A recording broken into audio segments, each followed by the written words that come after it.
Hello students, welcome back to our unique classes of right way. अब बच्चे, हम लोग लास्ट क्लास में कर रहे थे 2025 मई का पेपर, और उसमें हम लोगों ने कर लिया था क्वेश्चन नंबर 1, 2, 3। आज हम लोग 4A के साथ कंटिन्यू करते हैं। ठीक है, तो चलो देखते हैं, ज़्यादा टाइम ना गवाते हुए सीधा मुद्दे पर आते हैं और देखते हैं क्वेश्चन नंबर 4 का A. When is a square matrix diagonalizable, explain. तो डायगोनलाइजेबल कब होगा ये हम लोगों ने डिस्कस किया हुआ है, चैप्टर 14 में एक्सप्लेन करना है। तो बहुत सारी बातें आप किसी भी तरीके से एक्सप्लेन कर सकते हो, जैसे कुछ बातें लिखवा देते हैं अभी पेपर में। अगर डायगोनल मैट्रिक्स का होता है, if there exist a P matrix such that P D P inverse is equal to A. अगर एक ऐसा मैट्रिक्स आ जाता है P जो कि डायगोनल मैट्रिक्स के साथ P inverse is equal to A दे दे, where D is a diagonal matrix, D is a diagonal matrix, then it is called diagonalizable, then A is diagonalizable। ठीक है, और इसमें और भी बातें हैं। If all eigen values are distinct, if all eigen values जो भी इसके आते हैं, आइगन वैल्यूज अगर 3x3 का मैट्रिक्स है तो 3 आएंगे इस तरीके से। आइगन वैल्यूज आर डिस्टिंक्ट और when for each eigenvalue the algebraic multiplicity, मतलब कितनी बार रिपीट हो रहा है उसको कहते हैं algebraic multiplicity। जैसे x-2 का होल क्यूब, तो उसकी algebraic multiplicity 3 हो गई। कितनी बार आ रहा है, how many times that root is repeating, number of repetition, that is called algebraic multiplicity। eigenvalue, the algebraic multiplicity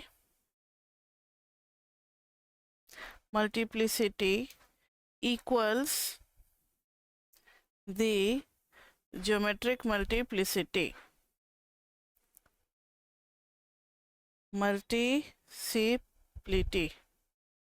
ठीक है। और भी है कि अगर उतने ही नंबर ऑफ रोज हैं, अगर रैंक 3 है तो भी डायगोनलाइजेबल हो जाएगा। अच्छा, एक चीज और, ज्योमेट्रिक मल्टीप्लिसिटी के बारे में तो आपको पता ही नहीं होगा, मैंने बताया नहीं। तो ज्योमेट्रिक मल्टीप्लिसिटी क्या होती है?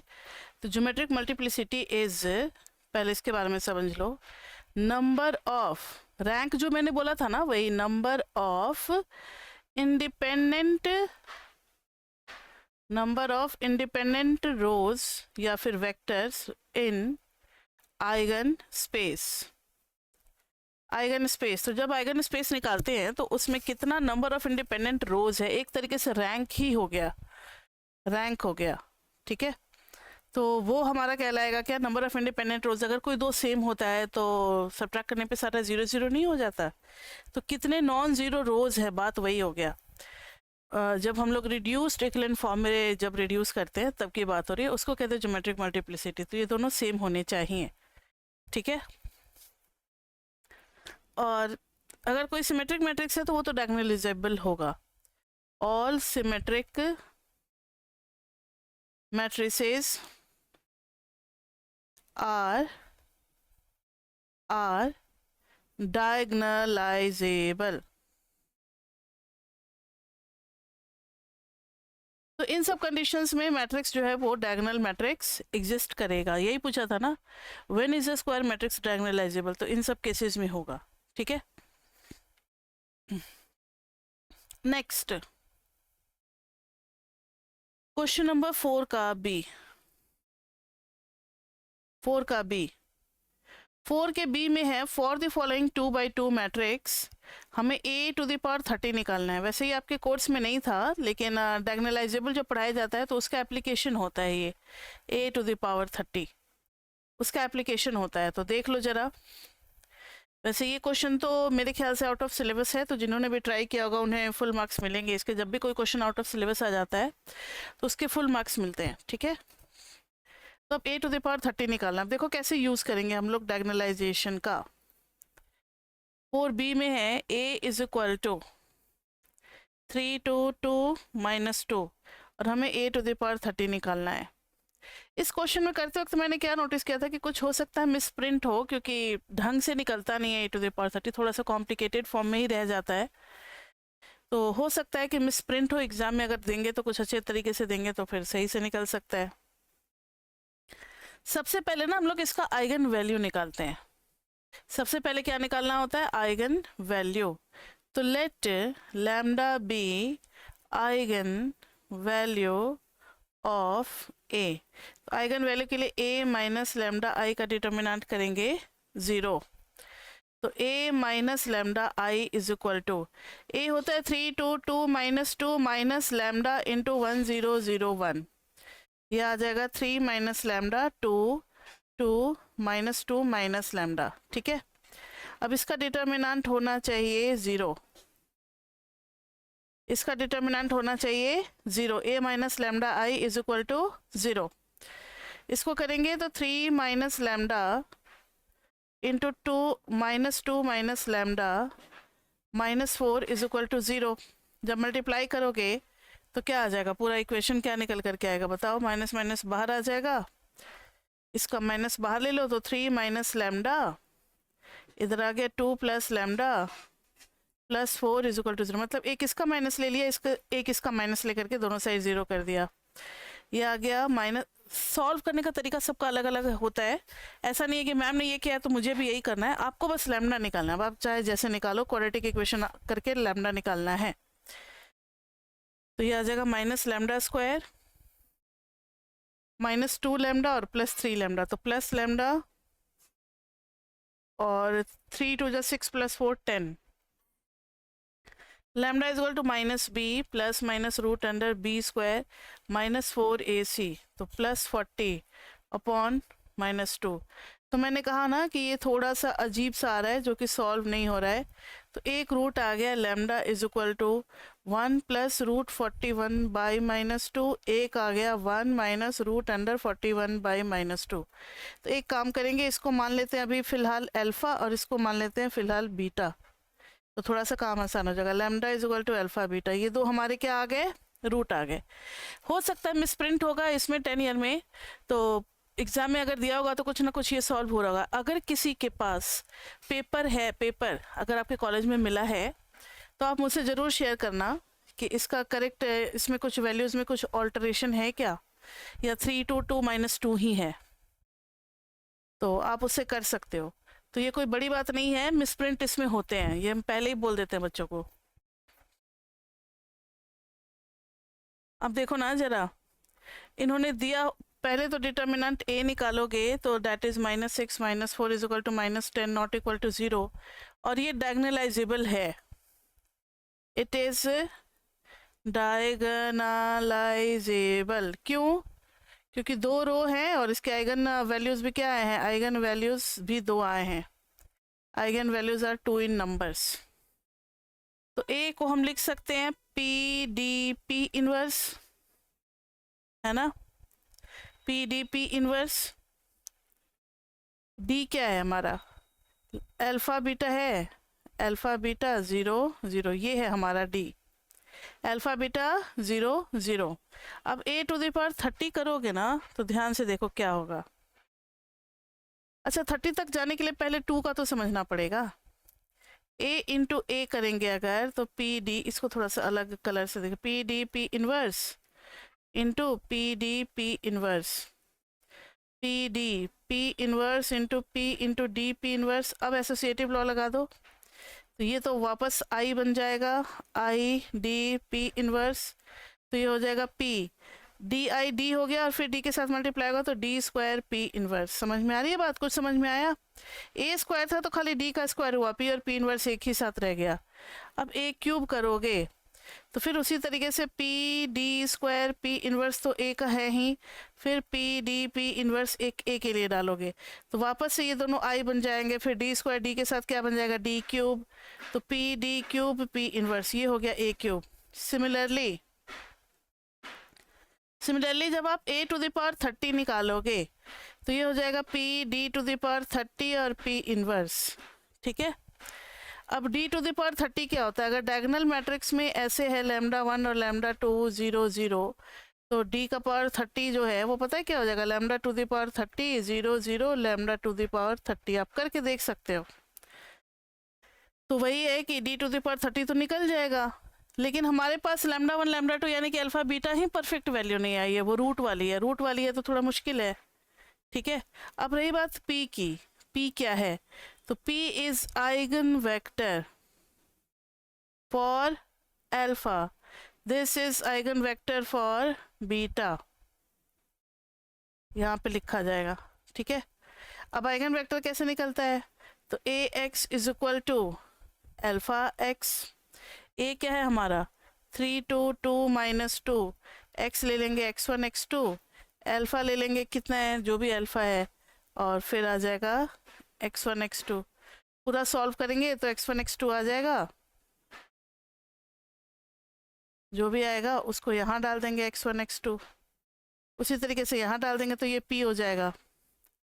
तो p और d टू द पावर 30 और p इनवर्स तीनों को मल्टीप्लाई कर देंगे तो a 30 आ जाएगा। जब p आ गया 1 2 3 4, ये अल्फा वाला ये बीटा वाला, तो p इनवर्स भी निकल जाएगा, और फिर हमारा a टू द पावर 30 निकल जाएगा, p d to the power 30 p inverse, यानी p में 1 2 1 2 1 2 1 2, डी में alpha two the power 30 beta two the power 30, यहाँ पर 0 यहाँ पर 0, और p इनवर्स में इसका 1 2 1 2 का इनवर्स निकाल करके डाल देंगे, ये आ जाएगा a टू द पावर 30।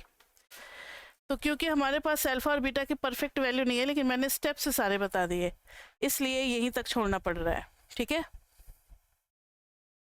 ये था हमारा क्वेश्चन नंबर 4। करने का तरीका तो आ गया ना समझ में। अब है क्वेश्चन नंबर 5 का। अच्छा 5 में ना ए बी सी सब दिया हुआ है, एक ही क्वेश्चन से रिलेटेड है, तो जरा 5 का क्वेश्चन तो पढ़ें। ये रहा, a monopolist supplies to 2 markets, one at home and other abroad. मतलब 2 मार्केट है इसका, एक होम मार्केट है और एक एब्रोड का है। दोनों का डिमांड फंक्शन भी दिया हुआ है। Q1 जो है यहाँ पर देखो, Q1 Q2 denote the home and foreign sales respectively, the firm's total cost function is given by. मतलब ये डिमांड फंक्शन है, ये भी डिमांड फंक्शन है, and total cost function is C equal to Q1 plus Q2। अब इसको क्या लिया जाए? Q1 प्लस Q2 इंटू 2 ले लिया मैंने, ये स्क्वायर है कि 2 है क्या है मुझे पता नहीं है, ठीक है, तो मैंने इंटू 2 लिया है।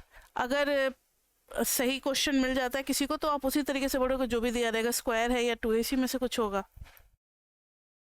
तो चलो इसको करते हैं, और इसमें 3 पार्ट है। Write down the profit expression, ठीक है, प्रॉफिट एक्सप्रेशन निकल जाएगा, जॉइंट कॉस्ट दिया ही हुआ है, जॉइंट रेवेन्यू निकालेंगे, उसमें से सब्ट्रैक्ट कर देंगे, प्रॉफिट फंक्शन आ जाएगा of the monopolistic, and find the optimal output and prices so that profit is maximise. ठीक है, ऑप्टिमल निकालेंगे, लेकिन इस बार पेपर में क्वेश्चन है तो जरूरी नहीं है कि आप क्वाड्रेटिक ऑप्टिमाइजेशन से ही निकालें, जैसा कि 15 में हमने निकाला था। आप चाहो तो आप डिफरेंशिएशन भी यूज कर सकते हो। Check the second order sufficient condition, ठीक है, ये भी कर लेंगे। तो पहले फर्स्ट पार्ट करते हैं, फिर बी है what happens to the price if the, अच्छा 2 ही पार्ट है, सी नहीं है। What happens to the price if the monopolistic is not allowed to discriminate between the home and foreign customers. ठीक है, मतलब दोनों का अलग अलग डिस्क्रिमिनेशन अलाउड नहीं होगा। तो पहले फर्स्ट पार्ट करते हैं, ठीक है। फर्स्ट पार्ट के लिए बच्चे पहला डिमांड फंक्शन दे रखा है 100 माइनस P1, Q2 दे रखा है 80 माइनस P2। ये है होम के लिए है होम सेल्स, ये है अब्रोड के लिए, ठीक है। अब देखो जरा, तो टोटल कॉस्ट भी दे रखा है। अभी हम लोग फिलहाल ये ले लेते हैं ज्वाइंट कॉस्ट में Q1 Q2 इंटू 2। अब ये स्क्वायर होगा तो स्क्वायर हो जाएगा, कोई ज़्यादा फर्क नहीं पड़ेगा। प्रॉफिट फंक्शन हो जाएगा P1 Q1 plus P2 Q2 minus total cost. तो P1 Q1, इसमें P1 से मल्टीप्लाई। अच्छा देखो जरा, एक चीज़ और है हमारे पास, आप किसी एक ही वेरिएबल में रख सकते हो। Q1 जो है वो P1 के टर्म्स में दिया हुआ है, यहाँ पर P2 के टर्म्स में दिया हुआ है, और यहाँ Q1 Q2 आ गया, तो फिर 4 वेरिएबल मैनेज करना मुश्किल हो जाएगा। रिलेशनशिप है तो कोई 2 ही रखो, तो पार्शियल डेरिवेटिव करना भी आसान होगा। नहीं समझे तो यहाँ ध्यान दो, बता रहे हैं। P1 की जगह आप यहाँ से निकाल सकते हो, पहला वाला जो है इसमें P1 आ जाएगा 100 माइनस Q1 और यहाँ से P2 आ जाएगा 80 माइनस Q2। तो अब P1 Q1 कर रहे हैं तो इसमें Q1 से मल्टीप्लाई करेंगे तो ये हो जाएगा 100 Q1, या लिख ही देते हैं पहले बार में, minus Q1 into Q1 plus P2 हो जाएगा 100 minus Q2 into Q2 minus TC, तो 2 इंटू Q1 प्लस Q2, ये हो जाएगा 100 Q1 माइनस Q1 का square plus 80 Q2 minus Q2 का square minus 2 Q1 minus 2 Q2। तो देखो तो जरा, माइनस Q1 का स्क्वायर माइनस 2 Q1 और 100 Q1 कितना हो गया 98 Q1, और फिर है माइनस Q2 का square minus Q2 square minus 2 Q2 और 80 Q2 कितना हो गया 78 Q2। और भी कुछ है? नहीं, बस इतना ही है ना। हाँ जी। अब ये आ गया हमारा प्रॉफिट फंक्शन। प्रॉफिट फंक्शन आ गया। अब इन्होंने इसको मैक्सिमाइज करने को कहा था, तो del pi by del Q1 will be equal to 0। Maximise के लिए del pi by del Q2 will be equal to 0। जितने भी पार्शियल डेरिवेटिव्स होंगे सबको 0 करेंगे, तो इधर आ जाएगा minus 2 Q1 plus 98 is equal to 0। तो Q1 इज इक्वल टू आ गया 49। इधर करेंगे तो Q2 के रिस्पेक्ट में करेंगे, तो इधर आ जाएगा minus 2 Q2 plus 78 is equal to 0। तो Q2 इज इक्वल टू आ गया 39 आ गया। अब P1 P2 भी निकालना है, तो यहाँ पर P1 क्या आ जाएगा, तो P1 है 100 माइनस Q1, तो P1 आ जाएगा 100 माइनस 49 यानी कि 51। इधर जब P2 निकालेंगे तो 80 माइनस Q2, तो P2 आ जाएगा 41। ठीक है, दोनों आ चुके हैं। अब है check this second order condition भी लिखा हुआ था, अगर आपको क्वेश्चन याद है तो। नहीं याद है? चलो एक बार और देख लेते हैं कि क्या है क्वेश्चन में। Prices so that profit is maximised. Optimal output भी निकालना था, यानी Q1 Q2 भी निकालना था, P1 P2 भी निकालना था, प्रॉफिट भी निकालना था, जो कि हम लोग निकाल चुके हैं। Check this second order sufficient conditions as well. Second order condition भी चेक करना है। सेकंड ऑर्डर कंडीशन किस किस को याद है? किस किस को याद है सेकंड ऑर्डर कंडीशन? तो सबसे पहले हम लोग पाई का Q1 Q1 निकालेंगे। पाई Q1 डैश कहाँ है? ये था ना पाई Q1 डैश, तो माइनस 2 आ जाएगा। पाई Q1 Q2 कहाँ है? पाई Q1 में तो Q2 था ही नहीं, तो 0 हो जाएगा। पाई Q2 कितना है? पाई Q2 वॉज दिस वन, तो इसमें आ जाएगा माइनस 2। तो A हम लोग मान लेते हैं माइनस 2, B मान लेते हैं 0, C मान लेते हैं माइनस 2। अब डिटर्मिनेंट निकालेंगे तो AC माइनस बी स्क्वायर करेंगे। AC is 4 minus B square 0। 4 positive आ रहा है, अच्छी बात है। A नेगेटिव आया, C नेगेटिव आया, एंड दिस, ये पूरा कंडीशन होता है मैक्सिमा के लिए। ठीक है, डिटर्मिनेंट पॉजिटिव और A एंड C क्या नेगेटिव, तो ये मैक्सिमा के लिए होता है। हेंस मैक्सिमम प्रॉफिट भी पूछ रहा है क्या? एक मिनट। हेंस मैक्सिमम प्रॉफिट अगर पूछेगा तो निकाल सकते हैं। मैक्सिमम प्रॉफिट के लिए उस प्रॉफिट फंक्शन में डाल देंगे 100 Q1। प्रॉफिट फंक्शन निकाला था ना हमने, रुक जाओ डिफ्रेंसिएशन से पहले। ये रहा minus Q1 square plus 98 Q1 minus Q1 square plus 98 Q1, और ये कितना था? Minus Q2 square plus 78 Q2 minus Q2 square plus 78 Q2। अब इन सब में Q1 कितना पुट करना है? 49 और 39। तो 49 का स्क्वायर प्लस 98 इंटू 49 माइनस 39 का square plus 78 into 39। Total profit आपका आ गया 3922। ठीक है, तो ये था ए पार्ट, जो कि बहुत ही सिंपल था। बी पार्ट में कुछ अनोखा पूछा इन्होंने क्वेश्चन नंबर 5 के बी में। When discrimination is not allowed, when discrimination is not allowed, जब डिस्क्रिमिनेशन अलाउड ना हो, जब डिस्क्रिमिनेशन अलाउड नहीं है तो होम मार्केट और एब्रोड मार्केट दोनों का प्राइस क्या हो जाएगा, सेम हो जाएगा। तो P1 is equal to P2 is equal to P। तो जो पहला था P1 100 माइनस Q1, ये भी P हो गया, और P is equal to 80 minus Q2, ये भी हो गया। तो यहाँ से Q1 कितना आ गया, 100 माइनस P। यहाँ से Q1 कितना आ गया, 100 माइनस P। और यहाँ से कितना आ गया, Q2 आ गया 80 माइनस P। रेवेन्यू हो जाएगा टोटल क्वांटिटी इनटू प्राइस, क्योंकि अब सबका प्राइस एक ही है, चाहे वो होम वाला हो चाहे अब्रोड वाला हो, टोटल क्वांटिटी इनटू प्राइस कर देंगे। तो Q1 is 100 minus P plus 80 minus P into, ये 100 था, just a minute, into P। तो this is 180 minus 2P into P। तो ये आ गया 180P माइनस 2P स्क्वायर। ठीक है, कॉस्ट कितना था, तो जॉइंट कॉस्ट था Q1 प्लस Q2 इंटू 2 था।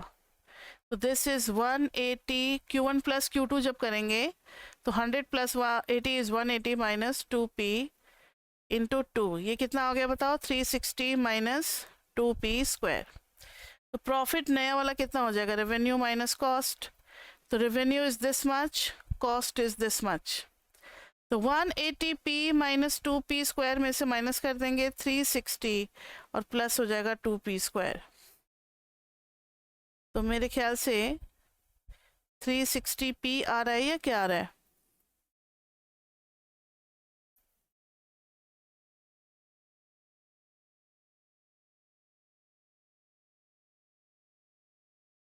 हाँ देखो ना यहाँ पे गलती हो गया था, this is 2P into 2 that is 4P, 2P square थोड़ी होगा, यहाँ पे 4P कर लो। ठीक है, तो यहाँ पे आ जाएगा 4P।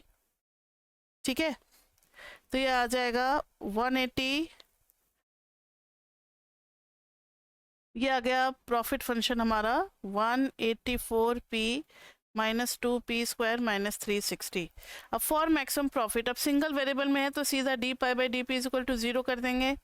तो 184 minus 4P is equal to 0। तो P इज इक्वल टू कितना मिल गया बताओ, 184 बाई 4, जो कि आ गया 4 4 जा 16 ना 4 41 होगा ना, 40 4 4 जा 16 नहीं 46 आ गया P। अब D2 पाई बाई DP2 निकालोगे तो फर्स्ट डेरिवेटिव तो यही है, सेकंड डेरिवेटिव निकाले तो -4 जो कि negative. So case of maxima, ये तो कंफर्म हो गया कि भाई केस ऑफ मैक्सिमा ही है, और P इज इक्वल टू 46 है। P इज इक्वल टू कितना है, 46 है। अब P इज इक्वल टू 46 पे मैक्सिमम प्रॉफिट निकालो।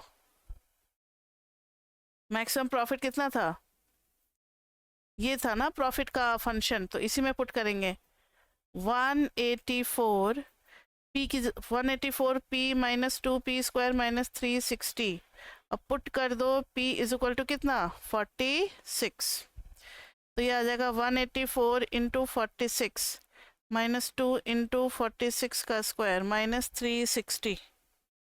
This is 3872। पुराना वाला प्रॉफिट याद है आपको, व्हेन डिस्क्रिमिनेशन वाज अलाउड 3922 आया था। तो अब लॉस हुआ ना, लॉस 3922 में से माइनस करेंगे 3872 का, तो ₹50 का लॉस हुआ है। Loss if discrimination is not allowed, if discrimination is not allowed. तो ये जो क्वेश्चन था ना हमारा, क्वेश्चन नंबर कौन सा था ये, 5 में सब कुछ एक लेंथी क्वेश्चन में ए और बी बना करके पूछ लिया, तो एक ही क्वेश्चन था वो। ठीक है, अब क्वेश्चन नंबर 6 जरा देखो, next question, without using differentiation, differentiation हमें नहीं यूज करना। Examine if the following functions defined for x1 greater than 0 x2 greater than 0 और क्वाजी कॉन्केव और quasi convex. Also check the function for concavity and convexity, मतलब quasi भी check करना है और टोटल वाला भी चेक करना है। अब देखो जरा फंक्शन क्या है, x1 to the power half x2 to the power 1/4। तो पहले ए पार्ट का करते हैं फिर बी पार्ट का करेंगे। तो क्वेश्चन नंबर 6 का ए पार्ट, एफ x1 x2 क्या था बताओ, x1 टू द पावर 1/2 और x2 टू द पावर 1/4। तो अब आपको पता है कि क्वाज़ाई कॉन्वेक्स के लिए क्या डेफिनेशन होती है। अपर लेवल सेट होता है वैसा वेक्टर जिसके लिए such that F X greater than equal to A and X belongs to S. तो यहाँ पर देखो F X greater than equal to A, तो F of x1 x2 greater than equal to A कर देंगे upper level set निकालने के लिए। तो x1 to the power half x2 to the power 1/4 greater than equal to A हो जाएगा। तो x1 to the power half is greater than equal to a by x2 to the power 1/4।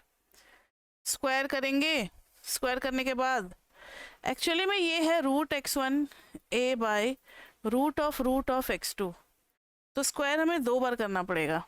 एक तो बात आ गई कि भाई x1 जो है वो नेगेटिव नहीं हो सकता, x2 भी नेगेटिव नहीं हो सकता। और क्यों? क्योंकि ये जो है वो क्या है, रूट के अंदर में है और कोई भी जीरो नहीं होगा, नहीं तो फिर दूसरा डिफाइन नहीं होगा। जैसे x2 को नीचे लेते हैं वैसे ही कोई x1 को नीचे ला सकता था, तो जीरो भी नहीं होगा। ठीक है, x1 is not equal to 0, x2 is not equal to 0। अब स्क्वायर करोगे तो x1 is equal to a square by root x2 आएगा। फिर x1 स्क्वायर करोगे तो a to the power 4 by x2 आएगा, है ना। तो इसका मतलब है अब दोनों हैं तो पॉजिटिव ना, जीरो तो अलाउड है नहीं, तो x2 को उधर ले जा सकते हैं, कोई दिक्कत नहीं है। x2 is equal to a to the power 4 by x1 square. अब आपको पता है कि y is equal to 1/x का ग्राफ ऐसे होता है, पॉजिटिव है दोनों इसलिए फर्स्ट क्वाड्रेंट में, और y is equal to 1/x square का भी लगभग ग्राफ ऐसे ही होता है, थोड़ा सा चेंज होता है। ये हमने चैप्टर 2 में पढ़ा हुआ है।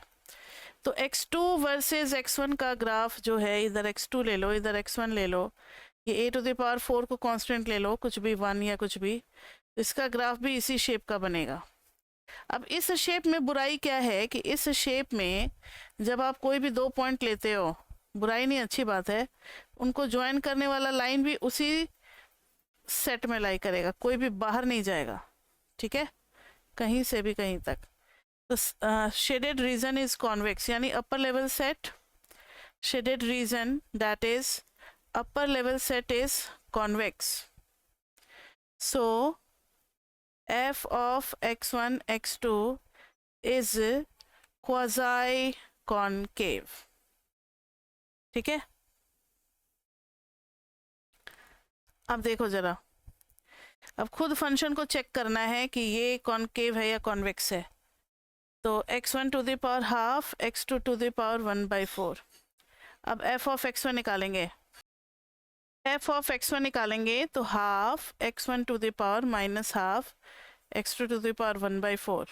f ऑफ x2 निकालेंगे तो 1/4 नीचे आ जाएगा, x1 को तो टच नहीं करना, x2 to the power 1/4 minus 1 कितना हो जाएगा, -3/4। सेकेंड डेरिवेटिव तक जाना होता है कॉन्केव कॉन्वेक्स के लिए, फिर से आ जाएगा तो -1/4 x1 to the power -3/2 x2 to the power 1/4। ठीक है, f ऑफ x2 या x1 x2 निकाल लो, x1 x2, x1 वाला यही है, इसी को x2 के रिस्पेक्ट में कर दो।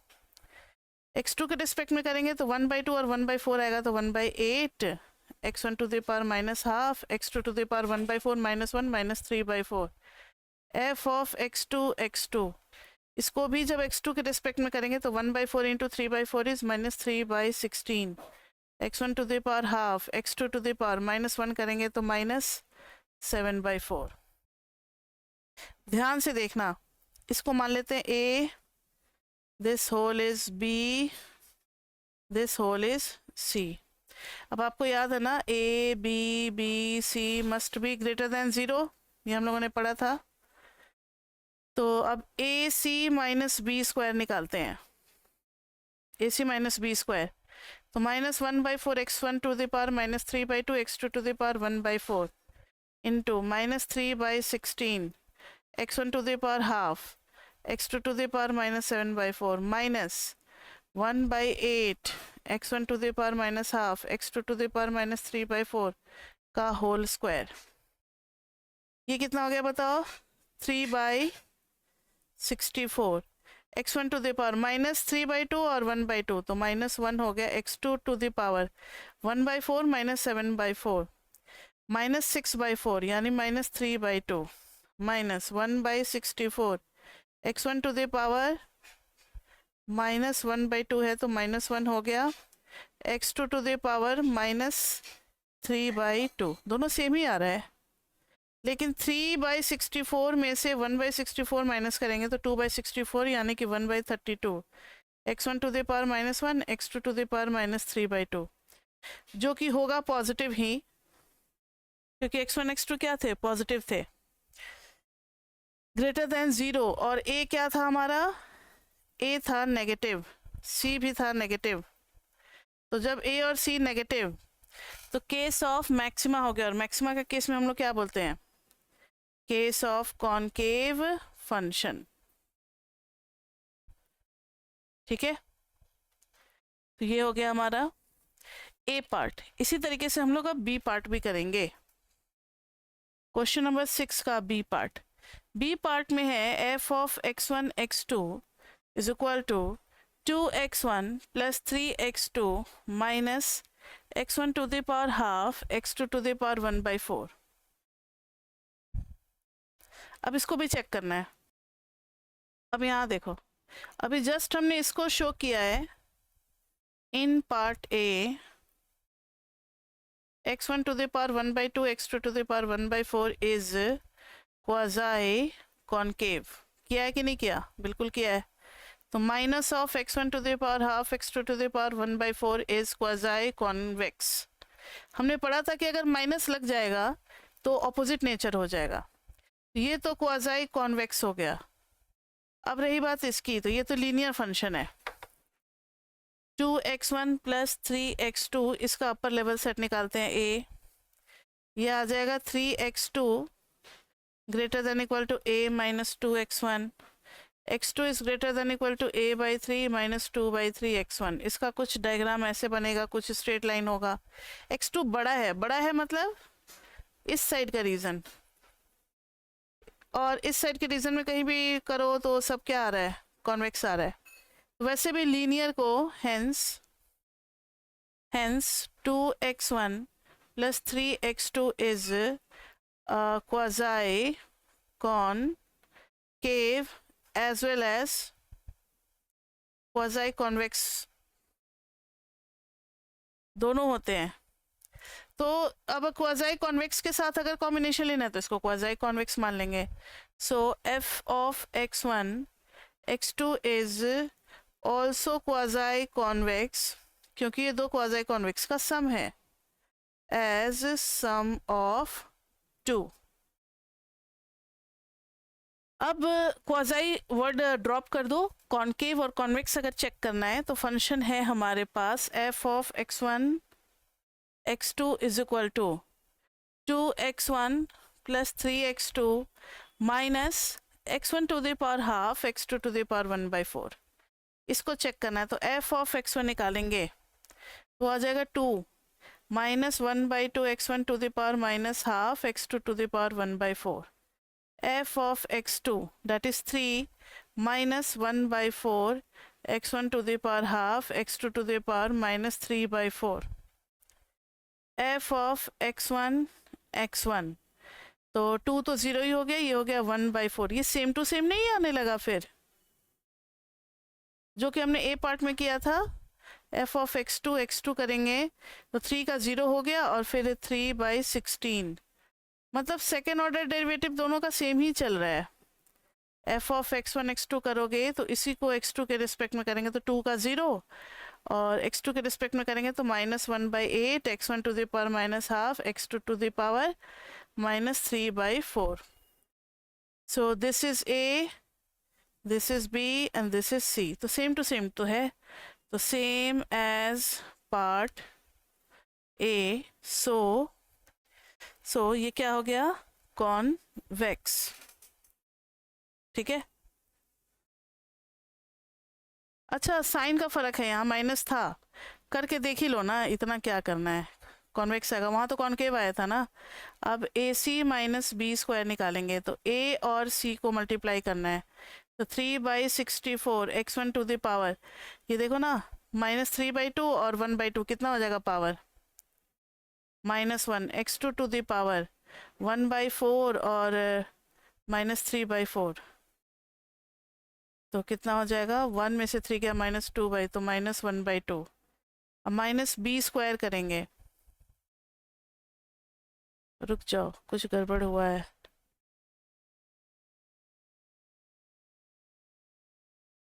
ये -3/4 और -1 करेंगे तो -7/4 नहीं होगा, ठीक है। अब -7/4 और 1, तो 7 में से 1 गया 6, तो -6/4 यानी कि 3/2, दिस इज 3/2। अब इसका स्क्वायर हम लोग माइनस करेंगे, तो -1/64 x1 to the power -1 x2 to the power -3/2, तो 3 - 1 2/64 यानी 1/32, x1 to the power -1 x2 to the power -3/2, ठीक है। ये पॉजिटिव आ गया और ए भी पॉजिटिव और सी भी पॉजिटिव, दोनों पॉजिटिव आ गया, तो केस ऑफ मिनिमा यानी कि कॉन्वेक्स। पिछले वाले में दोनों नेगेटिव आए थे ए और सी, इसलिए वहाँ पे कॉनकेव लिखा था, अभी ये कॉन्वेक्स आ गया, ठीक है बच्चे। तो इस तरीके से हम लोगों ने क्वेश्चन नंबर 6 तक तो कर लिया। अब 7, 8, 9, 10 रहते हैं, जैसा कि मैंने कहा था कि हम लोग नेक्स्ट क्लास में करेंगे, तो that will be done in class 3 2025 में MME2 पेपर, ठीक है। तो इसमें हम लोग कंटिन्यू करेंगे question number 7A onwards. Total 10 question है, 7, 8, 9, 10 आपको मिलेगा नेक्स्ट क्लास में। अभी तक के लिए इतना ही बच्चे, फिर मिलते हैं हम लोग नेक्स्ट क्लास में। Till then bye bye bye bye bye.